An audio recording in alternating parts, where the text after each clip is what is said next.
Everyone, आज हम बात करने वाले हैं स्टीफन बोल्ट्जमैन लॉ की। तो चलिए जल्दी से स्टार्ट करते हैं।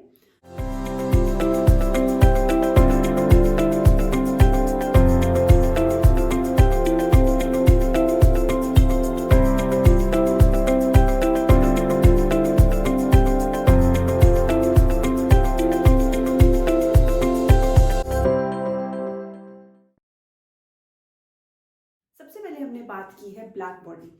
तो ब्लैक बॉडी को जब हम हीट करते हैं तो हमारे पास उसमें से डिफरेंट वेवलेंथ्स की रेडिएशंस निकलती हैं। उसमें हमने देखा कि जो मैक्सिमम नंबर ऑफ रेडिएशंस जिस पर्टिकुलर वेवलेंथ की होगी उसको हमने डिफाइन किया था लैम्डा एम से। तो हमारे पास आया कि जो लैम्डा एम की वैल्यू है वो विद इंक्रीजिंग टेम्परेचर क्या की थी, डिक्रीज की। जब हमने intensity versus wavelength curve study किया तो स्मॉल टेम्परेचर पे या कम टेम्परेचर पे हमारे पास मान लो कोई वेवलेंथ है जिसपे मैक्सिमम नंबर ऑफ रेडिएशंस निकल रही है जिस पर्टिकुलर वेवलेंथ की। तो जैसे जैसे टेम्परेचर इंक्रीज हुआ हमारे पास ये जो लैम्डा एम था ये डिक्रीज करता गया। तो विद इंक्रीजिंग टेम्परेचर जो हमारे पास ये वेवलेंथ की वैल्यू थी वो क्या की, डिक्रीज की। तो ये लॉ हमारे पास क्या बन गया था, lambda m T is equal to some constant. Means हमारे पास ये क्या था, वेन्स डिस्प्लेसमेंट लॉ। इसी ग्राफ से हमने सीखा कि जैसे जैसे टेम्परेचर इंक्रीज होता है जो इंटेंसिटी है, इंटेंसिटी ऑफ रेडिएशंस हमारे पास, इसको हम क्या बोलते हैं, energy per unit time per unit area, वो इंक्रीज करती है with increasing temperature for smaller wavelength. मतलब वेवलेंथ की वैल्यू डिक्रीज करेगी लेकिन हमारे पास इंटेंसिटी जो है रेडिएशंस की वो क्या कर जाएगी, इंक्रीज करेगी। Means energy per unit time per unit area increase करेगा। अब एनर्जी इंक्रीज करना या इंटेंसिटी इंक्रीज करना, यहां से हमारे पास जो लॉ आता है वो है स्टीफन बोल्ट्जमैन लॉ। उसके अकॉर्डिंग अगर हमारे पास कोई एक ब्लैक बॉडी है, परफेक्टली ब्लैक बॉडी है, उसमें से जो हीट एनर्जी एमिट होगी, अब परफेक्टली ब्लैक बॉडी है तो परफेक्ट एब्जॉर्बर ऑफ हीट होगा, एब्जॉर्प्टिव पावर 1। मींस जितनी रेडिएशंस आ रही हैं परफेक्टली सबको एब्जॉर्ब कर लेगी। कौन, परफेक्टली ब्लैक बॉडी। तो यूजिंग किरचॉफ्स लॉ जो गुड एब्जॉर्बर्स होते हैं वो गुड एमिटर्स भी होते हैं हमारे पास। मींस अगर कोई परफेक्टली एब्जॉर्ब कर रहा है तो परफेक्टली एमिट भी करेगा रेडिएशंस को। तो यहां पे अगर हम बात करें heat energy emitted by a perfectly black body per second per unit area, means ये हमने लिया, इसमें से हमारे पास कुछ रेडिएशंस निकली पर second unit area. Unit area के लिए एक सेकेंड में हमारे पास जो भी रेडिएशंस निकली हैं, एनर्जी की हम बात कर रहे हैं, energy emitted by a perfectly black body, उन रेडिएशंस की energy per unit time per unit area intensity बनाती है।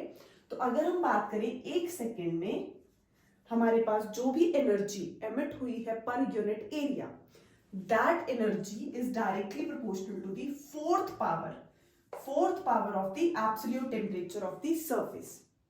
मतलब इंटेंसिटी जो थी वो वेवलेंथ के साथ या टेम्परेचर के साथ, जैसे जैसे हमने टेम्परेचर इंक्रीज किया लैम्डा एम की वैल्यू डिक्रीज की थी, बट हमारे पास जो इंटेंसिटी की वैल्यू थी, एनर्जी की वैल्यू थी, वो इंक्रीज की थी। बट कैसे, रिलेशन नहीं था।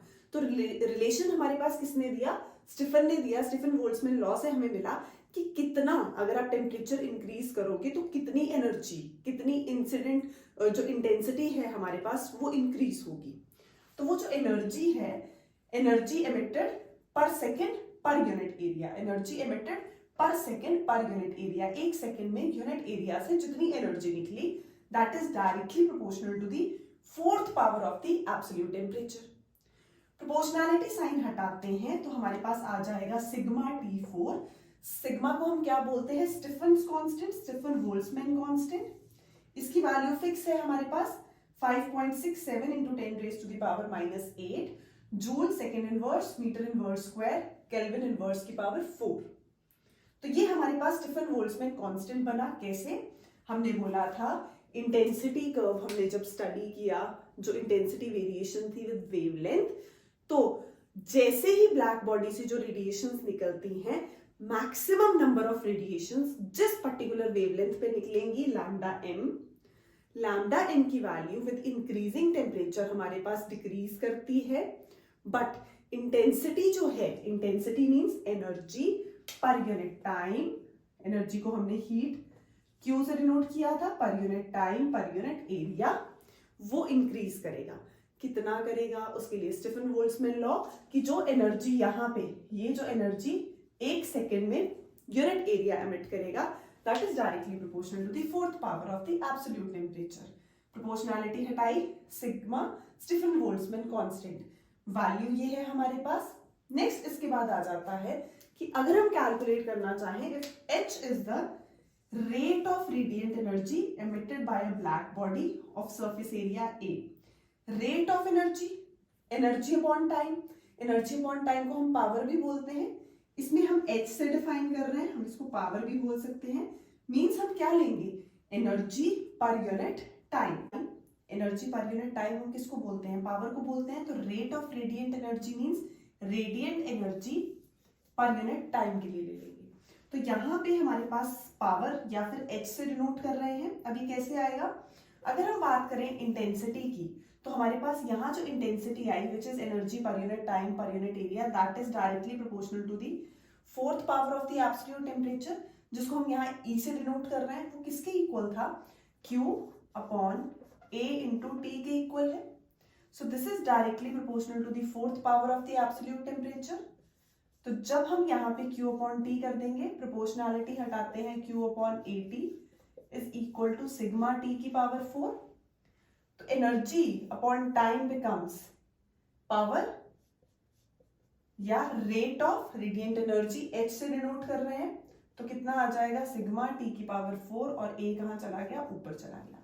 तो सिग्मा T की पावर 4, A कहाँ चला गया? हमारे पास ऊपर चला जाएगा। तो ये क्या आ गई? पावर आ गई, या हम बोल सकते हैं रेट ऑफ रेडिएंट एनर्जी हमने कैलकुलेट किया। नेक्स्ट अब इसके बाद हमारे पास आता है कि अगर हम जो ब्लैक बॉडी है, अभी तो क्या था, T टेम्परेचर पे उसने सारी की सारी रेडिएशन जो थी वो एब्जॉर्ब की और एमिट की। अब हमारे पास अगर हम इस ब्लैक बॉडी को, जिसमें हमारे पास आसपास का टेम्परेचर कितना है? T0, T, और इसका खुद का कितना हो गया, जो सराउंडिंग्स है उसका T0। तो अगर हम किसी ब्लैक बॉडी को एक किसी एंक्लोजर में रखते हैं जिसका टेम्परेचर कितना है? T0, then the rate at which black body absorbs radiation from the enclosure is, तो एंक्लोजर से हमारे पास कितनी रेडिएशंस वो एब्सॉर्ब करेगा। ये हमारे पास क्या था? एनर्जी हमारे पास रेडिएंट एनर्जी जो हमने कैलकुलेट की थी, means energy emitted per second per unit area. वो जो एनर्जी, या हम बोलते हैं एनर्जी एमिटेड, कितनी होगी? हमने निकाली वो सिग्मा T की पावर 4, और एक जो ये T0 से एब्सॉर्ब करेगा वो हमारे पास कितना होगा? तो एनर्जी एब्सॉर्ब्ड कितना आ गया? Energy absorbed is sigma T0 power 4, ये sigma T0 power 4। Energy emitted कितनी है? सिग्मा T की पावर 4। तो हमारे पास नेट लॉस ऑफ एनर्जी कितना हो जाएगा? Net loss of energy by the black body per unit time per unit area कितना होगा? E is equal to sigma T की पावर 4। कितनी एमिट की थी उसने? एमिट की है सिग्मा T की पावर 4 और एब्सॉर्ब की है सिग्मा T0 पावर 4। तो नेट लॉस ऑफ एनर्जी कितना होगा? सिग्मा T की पावर 4 माइनस T0 की पावर 4। तो ये हमारे पास आ गया। अगर कोई एनक्लोजर है या सराउंडिंग्स का टेम्परेचर भी इसमें इंक्लूडेड है, जो टेम्परेचर कितना ले रहे हैं हम? T0। फिर से हमने बोला स्टीफन बोल्ट्जमैन लॉ, इंटेंसिटी किसके directly proportional? Fourth power of the absolute temperature. तो हमने बोला एनर्जी पर सेकेंड पर यूनिट एरिया वो कितना आ गया? इतना आ गया।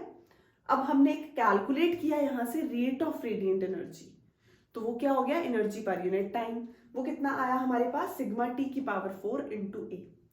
थर्ड हमने बोला कि अगर हम किसी ब्लैक बॉडी को ऐसे एंक्लोजर में रख रहे हैं या सराउंडिंग्स का जो टेम्परेचर है वो कितना है? T0। तो एक एनर्जी जो ब्लैक बॉडी एमिट करेगी वो कितनी है? According to Stefan's law, sigma T की पावर 4। एनर्जी एब्सॉर्ब भी करेगी जो सराउंडिंग्स की है, सिग्मा T0 पावर 4। तो नेट लॉस ऑफ एनर्जी कितना होगा? Sigma T power 4 minus T0 की पावर 4। तो ये हमारे पास क्या आ गया? Loss of energy by the black body. अब इसके बाद फोर्थ जो चीज हमारे पास आती है वो क्या है, if the body is not perfectly black body. अब क्या, अभी तक तो हम बोल रहे थे कि ब्लैक है, परफेक्टली ब्लैक है, तो उसमें हमारे पास जो रेडिएशन एमिट कर रहा है या जो सराउंडिंग से रेडिएशन एब्सॉर्ब कर रहा है, उससे जो नेट लॉस ऑफ एनर्जी हो रहा है, हमने सब देख लिया। बट अगर अब ये सब छोड़ के हम बोले बॉडी परफेक्टली ब्लैक नहीं है, मतलब हमारे पास कुछ उसमें जो है, जिसे हम बोलते हैं परफेक्टली ब्लैक, मतलब कंप्लीटली एब्जॉर्प्शन हो रही है, कंप्लीट एब्जॉर्प्शन नहीं हो रही, परफेक्ट का केस नहीं है हमारे पास। तो ऐसे केसेस में क्या होगा, तो हम यूज करते हैं एक और कांस्टेंट यहां पे, वो है हमारे पास एमिसिविटी। अगर कोई बॉडी परफेक्टली ब्लैक नहीं है तो जो फॉर्मूला हमने यूज किया सिग्मा टी की पावर 4, वहां पे आ जाएगा E, जो कि रिप्रेजेंट करेगी हमारे पास एमिसिविटी। तो एमिसिविटी क्या है, एमिसिविटी हमारे पास रेशियो है emissive power of a body to emissive power of a black body at same temperature.